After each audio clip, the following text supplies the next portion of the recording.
Where are you from? Yes. Where? Yes. Huh? Yes. Yes.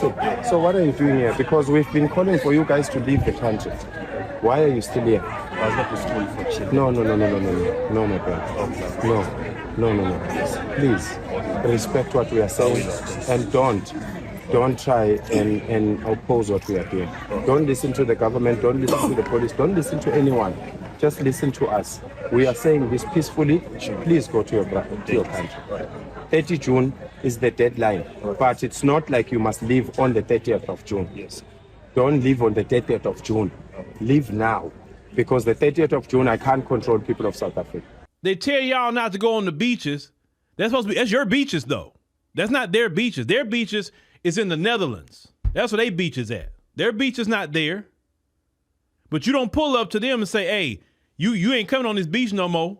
By June 30th, I better not catch that one of y'all on these beaches, or it's going to be a problem. You don't listen to the police. You don't listen to the government. You listen to me.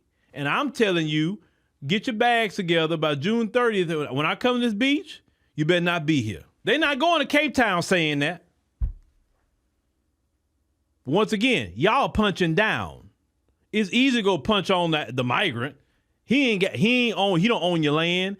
He may got a shop. He may got a business somewhere, but he really ain't got nothing going on like that. Now, he may have a little bit more going on than some of you, but in the grand scheme of things, he don't really got much going on. Maybe he's sending some money back to his family in whatever country he's from. Maybe he brought his family. I don't know.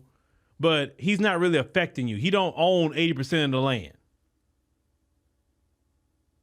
And that's been it. So you're right. I don't understand that. Now, let me play a video real quick of a sister from South Africa. That's why I say all South Africans don't feel this way. Now, this sister going to bring home the real problem in South Africa, not this mess they pulling, right? And people like Jacinta, look, Jacinta, y'all are scary. You want to pull up on some migrants, go pull up on them white folks in Cape Town. It's a lot of illegal white people in Cape Town. You know how they get illegal? They get a 90-day visa and then they don't go back. They don't go back. So why don't y'all take some planes and go to Cape Town and do marches? Go do March and March, right? Go holler at them. Well, let me let you play what this sister said from South Africa, and she was spot on. You know what's worse than the apartheid whites? It's the current whites. At least in the apartheid, with the apartheid whites, they showed us, they hated us, they inflicted violence on us while they hoarded the resources. This current batch is hoarding the resources while smiling in our faces while we remain poor. This current batch controls the judiciary and uses it politically to silence our radical voices while they smile with us and share the space of the judiciary with us and make other lawyers and make judges black judges and black lawyers. This current batch controls the media and controls the narratives and platforms. They even platform Janus Valus. This current batch smiles in our faces and only funds the blacks that push their narrative. This current batch is disgusting.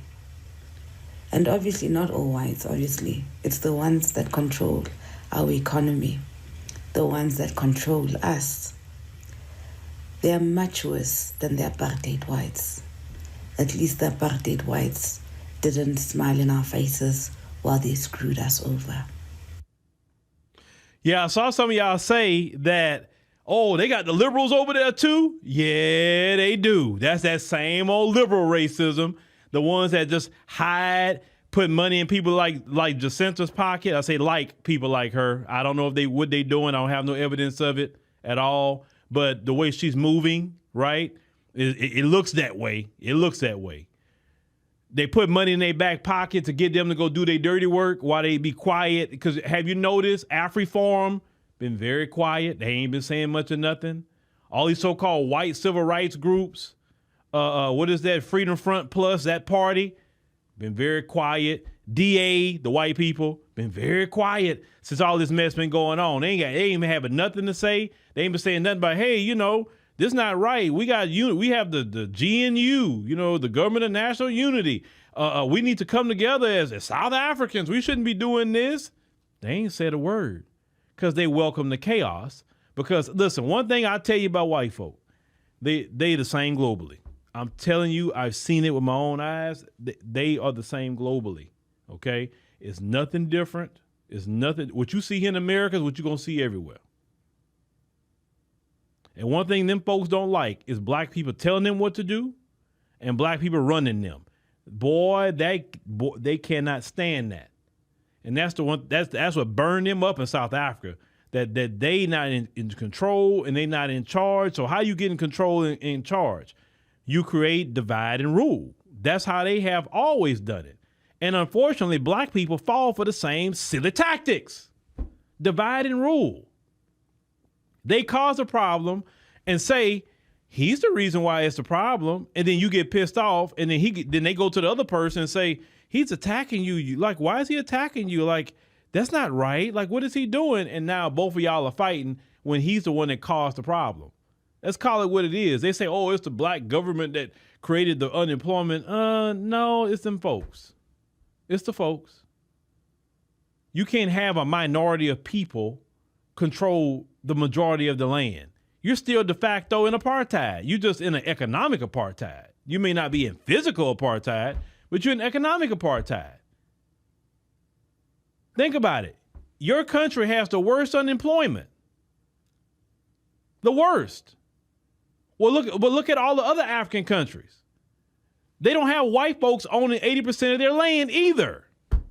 Kenya, they don't have that problem. People need jobs in Kenya, but they don't have that problem because they don't have white folks owning 80% of the land. They don't. You look at other African countries, they got, yes, unemployment is a real issue. In a lot of countries, it's a real issue here in the United States too. We're not immune. But there's no logical reason that people who are foreigners, those people are foreigners. If you are so-called South African and say those people are a part of you, they're a part of us, or acting like that Victoria Africa chick sitting up here siding with the white woman calling an African person query. Like, are you crazy? You're the query too. You're one. You're not from here. You're from the Netherlands. That's not your homeland. Why don't you want to be in your homeland? What's wrong with your homeland?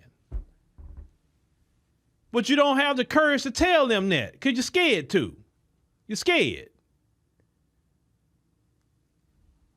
Only one who got courage to have told a lot of them that was Julius Malema. He's the only one. And hence why, and let me tell a couple of other people that was talking, just making their little videos. The reason why people like myself respect Julius Malema is because I've seen it with my own two eyes in South Africa, that when you even mention his name, them folks start getting like this. I've seen people just even mention, you know what, I'm gonna call the EFF and Julius, we're gonna come over here and tell them, and I've seen like, oh, no, don't do that. And they weren't even a part of the EFF. I've seen people do that in South Africa to get them in line. They not worrying about Jacinta or none of y'all. They not worried about you. They're worrying about Julius.